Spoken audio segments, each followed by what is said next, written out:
Hey Thunder fans and franchise listeners, Madison Morris here inside Chesapeake Energy Arena, where the Thunder just picked up their third straight win of the week, their fifth straight win overall, and defeated the Clippers 121-113. Corey Brewer led the way for the Thunder tonight, ending his night with 22 points. And despite that pelvic strain, Paul George made quite the impact, finishing the night with 19 points and played 38 minutes.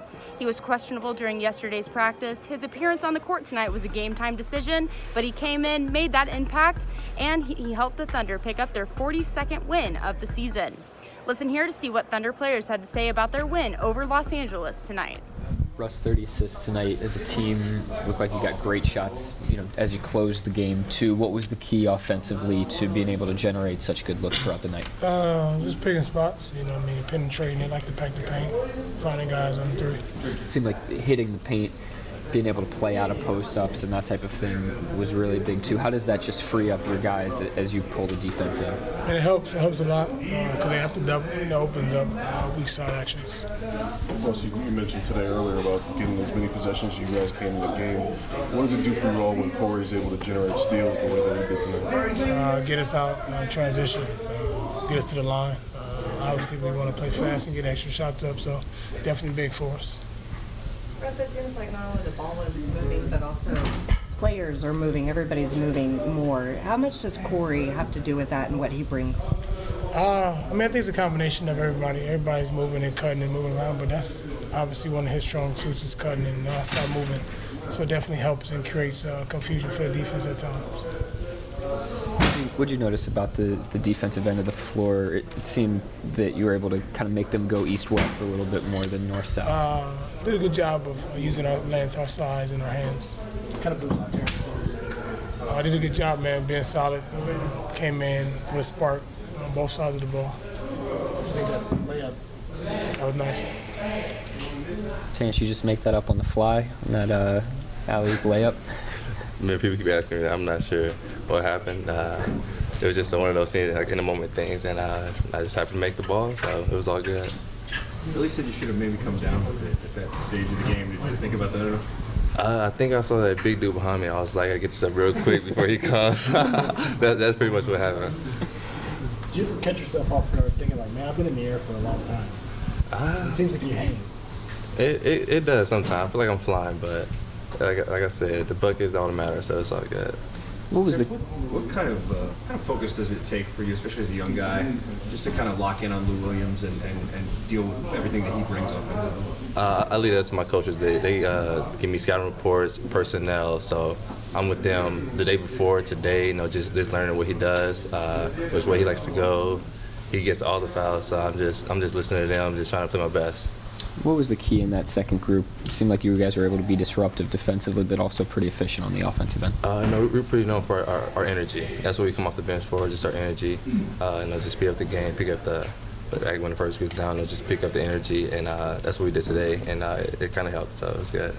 Terrence, you haven't had that much time with him yet, but what can you learn just from these 7 or 8 games watching Corey? What can you learn? Oh man, I was actually on one timeout. I'm like, bro, you're everywhere. Like you come out of nowhere, and I'm just like he sprints the floor every single time, defense, offense. So I'm really learning on that, just how to stay in shape to get like that because he's running all day long, so it's tough. Do you have to deal with that in practice? I guess you guys are both reserves in practice, but you ever in a guard game and just have to deal with that on the other side? Practice we haven't really went at it yet, especially full court. So I don't really have to run. I don't really have to chase him down the court all the time. Mostly half court, so I've been taking it easy on me. Corey, how'd that feel as you're sprinting back into transition to make that game-sealing steal? It felt great. Anytime you make a play like that on the defensive end and help the team win, it's always a great feeling. Do you surprise yourself so far playing with the Thunder the way that you play? I wouldn't say surprising. It's a comfort level. I keep telling everybody, man, Coach Donovan makes me feel real comfortable. I won 2 national championships with the guys, so his system, just his demeanor, and the faith he has in me, it makes the game easier. Then I'm playing with 3 superstars, and Steven Adams, I just fit in. It's easy. Running with Russ seems to be a strong suit of yours, too. It seems like you're able to kind of get out ahead and be an option for him down there. Oh, yeah, I love to run. That's my game. I can run all day, so I got Russell Westbrook pushing on the break. Just run and get a layup. It's easy. Corey, what's to say to you that possession late in the game, kind of the 2 extra passes, they found you in the corner and you knocked it down. They had the confidence and you had to go. Yeah, it's basketball. You know, when you got guys on the court, everybody believes in each other. You got to make the right pass. So if you're open, you just got to make the shot. So it's swing, I'm in the corner. That's what I do. I'm a basketball player. Got to make the corner 3. If we're going to win and we're going to advance, you got to make those shots. Corey, what's impressed you so far about Steven Adams? Man, he's one of the best bigs defensively I've ever played with. Even offensively too, the way he sets picks and the way he rolls. But defensively, I know I don't have to look back. He's calling us coverage. He's up on the pick and roll. I can just play defense, and I love it. What was the game plan with Lou Williams? Seemed like you were able to make him go more east-west than being able to get downhill. Yeah, don't let him make it. Don't let him have anything easy, and don't let him have no threes. And for me, it was just take it away. I've played him for the last 10 years, 11 years. So. I know his game, so it's all about making him drive, making him make tough shots, and I think we took him away from his game tonight. What do you think of that layup that Terrence made? It was amazing. So athletic kid, man. Terrence is gonna be really good. He's a young kid. He works his butt off, and I'm just happy to be on this team, especially when he gets on the fast break and gets a dunk. Do you feel like with the way he plays, the style that he plays, and the way that you play, and how long you've been in the league, that he's the kind of guy who can kind of learn from you? Yeah, I'm gonna try to teach him as much as I can, but he's gonna be better than me. He's way more athletic than I was, and he had a lot of upside. And he's a young kid, so if he just keeps working, he's gonna be really good. Paul, 17 steals tonight, 2 shot clock violations that you all forced. Your thoughts on why the defense was so It's what we do. tonight? We play defense. That's what we're going to try to do. That's what's been winning for us. How did you feel? Felt all right. Felt all right. Felt good enough to play. Obviously, day to day, I'll get better. But at this point, I'm gonna give everything I have. If it ain't broke, I'm gonna play. What did you think of the Ferguson layup? Oh, that was special. That was special. We had a joke about it on the bench. I didn't know what he was going to do with that. But he turned a bad pass by Ray into a special finish. Speaking of, I don't want to throw you under the bus or anything, but I threw the lob to Russell. What was going on in that play where you threw the lob to Russell and he kind of cocked back to Mr. Don? That was all Russ. We've been trying to connect on lobs since I've been here. I thought, as powerful as he is as a dunker, he got to tone it down just a little bit. Well, how contagious can somebody like Corey and the energy and enthusiasm that he's playing with, does that rub off on you guys when he walks on the court and he plays with that much energy? Absolutely. And you got a guy that out there is doing everything he can to get extra possessions and energize the team. It's contagious. It definitely, we feel it. We feel that energy, and you got to match it. You got to match how hard he's playing. A guy's gonna play that hard for you. You got to play just as hard for him.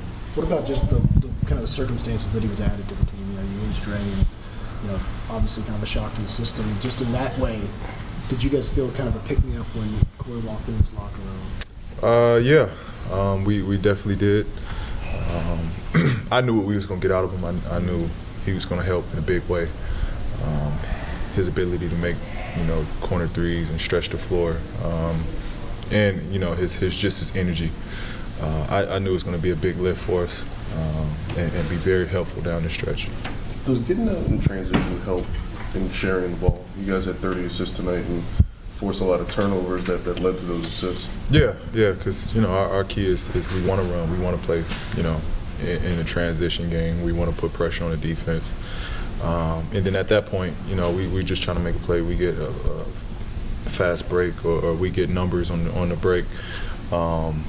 You taught as a kid to make the right play on those possessions, so we want to play in that transition.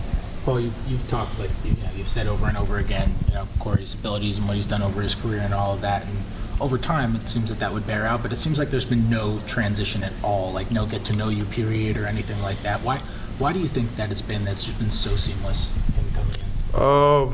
Since day one, when he first came on the team. Like I mentioned earlier, we went right to playing cards. He sat in the front with us on the plane. And you know, that was where the relationship was built right there. You know, we've always respected them across the league, playing against them on different teams. All of us, myself, Russ, and Melo. So it wasn't like it was a complete stranger. We knew what his value, and we knew you know, who he was as a person already. So it made it easy. You know, once we was up there, you know, it was just natural.